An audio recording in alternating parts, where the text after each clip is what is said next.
I don't know if you remember that guy, Mark Schena. I made a video about him. He was the guy who during COVID thought it would be a good idea to wear a black turtleneck and to claim that he could do measurements with a single drop of blood to measure for COVID and different allergies, and to fake that this technology works and ending up going to prison for fraud. So last time I called him Elizabeth Holmes mini-me because he literally was dumb enough to do the same thing Elizabeth Holmes was doing and even wear the same clothes that she was. So he was just arrested this year. He's now in prison. He got 8 years in federal prison and he has to pay back $24 million for the investments he raised because he defrauded his investors by making false claims. And this is the number one rule. You can never lie to your investors. So this was his scheme. So he didn't have some sophisticated Edison machine or the nanotainer or this whole persona that Elizabeth Holmes had. He had a pretty lean operation, but he was getting straight into the weeds. He got his hands dirty. So what he and his team allegedly did is they paid, or I guess now he is convicted, so this is what he did.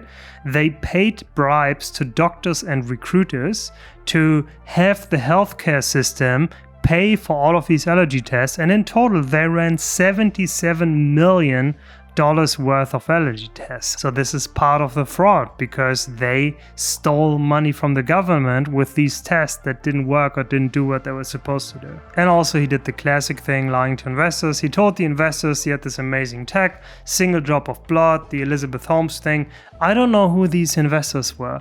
I mean, every single investor should know Elizabeth Holmes. If you're an investor and if you become an accredited investor, there should be a test, there should be a license. And the license should be, page 1 should be Elizabeth Holmes, Adam Newman, Trevor Milton, like all these people should be listed out. And investors should know how frauds look like.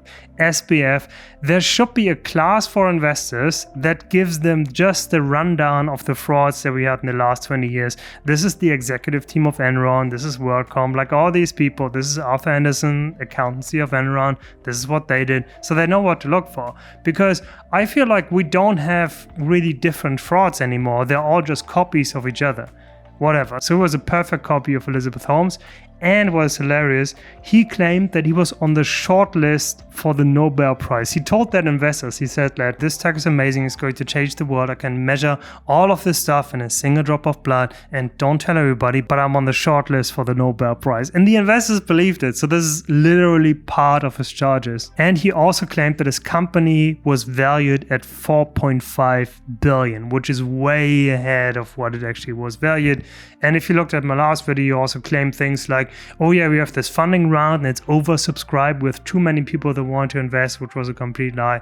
So he lied to investors all the way. So what do we learn? It's the same rule, the same thing everybody does wrong. Do not lie to your investors. This is the number one rule.